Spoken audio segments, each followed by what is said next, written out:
नमस्कार, मैं प्रोफेसर सतीश चंद्र झा अपने चैनल में आपका पुनः स्वागत करते हैं। जीवन में हमेशा ही परिवर्तन आते रहते हैं। ये 9 ग्रहों के गोचरीय प्रभाव का परिणाम हो सकता है। सितंबर में 2 बड़े ग्रह राहु एवं केतु का राशि परिवर्तन होने जा रहा है, जिसका जीवन में प्रभाव निश्चित रूप से पड़ता है, क्योंकि ये ग्रह छाया ग्रह होने के कारण अत्यंत महत्वपूर्ण प्रभाव व्यक्ति के जीवन पर देने का कार्य करते हैं और कोई भी राहु एवं केतु के प्रभाव से बच नहीं सकता है। 23 सितंबर 2020 को राहु जहां मिथुन राशि को छोड़कर वक्री गति से वृषभ राशि में संचरण करने वाले हैं और 18 महीनों तक वह वृषभ राशि में ही संचरण करेंगे। राहु एक क्रूर एवं विच्छेदात्मक ग्रह माने गए हैं, जो जीवन में हमेशा ही उथल पुथल मचाने का कार्य करते हैं। यह व्यक्ति को भौतिकता एवं लोभ लालच के प्रति आसक्ति पैदा करता है। छाया ग्रह होने के कारण यह जीवन में अनेक प्रकार की भ्रम की स्थिति भी पैदा करके हमारे जीवन को अनेक प्रकार के संघर्षों में डाल देने का कार्य करता है। अब जहां तक राहु के गोचरीय प्रभाव का प्रश्न है, तो चंद्र राशि से तृतीय, छठे, 10वें एवं 11वें भाव में जब भी राहु का संचरण होता है, तो वह जीवन में अनेक प्रकार के शुभ परिणाम पैदा कर व्यक्ति को निहाल भी कर देने का कार्य करते हैं। किसी कुंडली में शुभ स्थानों पर स्थित राहु अपनी दशा अंतरदशा में जातक को हर प्रकार से उसे बुलंदियों पर भी पहुंचाने का कार्य करते हैं और अपने छल प्रपंच के अधिष्ठाता होने के कारण राजनीति में इसे पूज्य माना गया है। 23 सितंबर 2020 को राहु मृगशिरा नक्षत्र में प्रवेश करेंगे, जिसका स्वामी देव स्वयं मंगल होते हैं।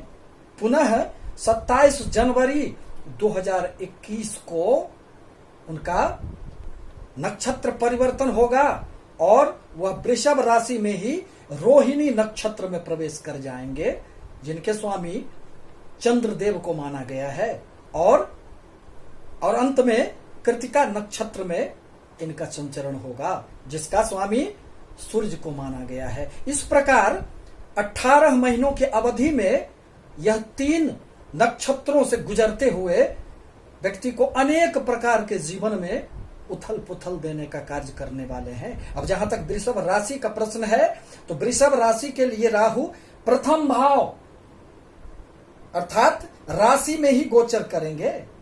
इन 18 महीनों में वृषभ राशि वालों के जिंदगी में अनेक प्रकार के उतार चढ़ाव का सामना उन्हें निश्चित रूप से करना पड़ेगा।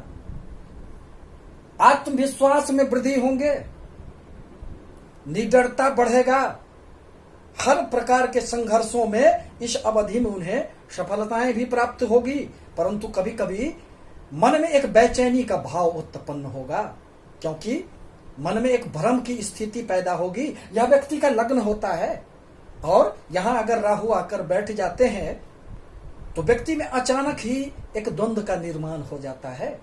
उसके सामने एक हमेशा ही धुंध छाया हुआ रहता है और उसे निर्णय लेने में अनेक प्रकार की कठिनाइयों का सामना करना पड़ता है, परंतु उसमें निडरता आ जाती है। वो किसी भी प्रकार के समस्याओं से पार निकलने के लिए संघर्षरत रहता है और उसे विजय भी प्राप्त होती है।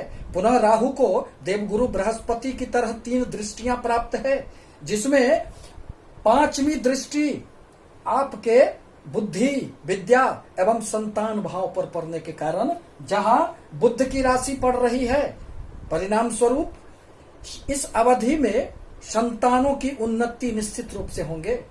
विद्या बुद्धि में एक पैनापन आएगा और यदि आप वृषभ राशि के छात्र हैं तो इस अवधि में जुगाड़ सिस्टम से आपके शिक्षा में निश्चित रूप से उन्नति होगी। पुनः राहु की 7वीं दृष्टि आपके 7म स्थान, जो पति पत्नी का स्थान माना जाता है, व्यापार का स्थान माना जाता है, वहां पड़ेगी, जहां मंगल की राशि है। परिणामतः इस अवधि में पति पत्नी के मध्य थोड़ी बहुत सामंजस्य का अभाव देखा जा सकता है। प्रेम संबंधों में कुछ दूरियां देखी जा सकती है, क्योंकि राहु एक विच्छेदात्मक ग्रह होने के कारण यह किसी भी प्रकार के संबंधों में एक द्वंद्व की स्थिति पैदा करने का कार्य करता है।